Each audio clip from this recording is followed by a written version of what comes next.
zvabva zvabuda pachena kuti vanosonChamisa is now preparing for fresh elections.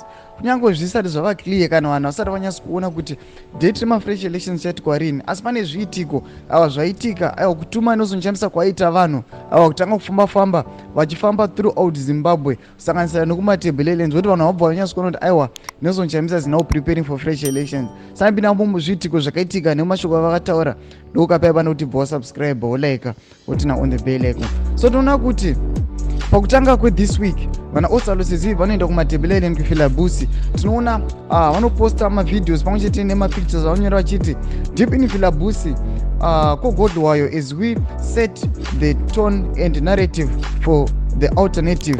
Ndo picture ravanoposta obva vashowa variko kufilabusi. Pane mavideos akatenderera ausalosi vachiti aiwa village by village, aiwa we want to conquer, toda kuwana every vote yatakaluza muna 2023. Anotaura mashoko ekuti hapana kana any vote yatinoda kuluza, vachieducate vanhu vachiti aiwa don't worry mafresh elections ari kuya manje. Tinoona nemapost wanoitwa nanosonChamisa anotaura mashoko ekuti aiwa within tisati mosva muna 2028 real change is coming. Tikudzifambira nyaya idzi, mafresh elections ari kuya, musatombowara kana kuti mugive up panhau iyi. Ndo mashoko anosimbisa vanosonChamisa vanhu vake. Sanoona mifananidzo yakasiyana aiwa ayana Amos banana osalosi nana Sivanda vataura vachiti aiwa muri Zimbabwe something massive is coming. Saka chimbotudzai mafungiro enyu kuti munoti kudii panhau iri fambirwa nanosonChamisa kusema fresh elections muZimbabwe.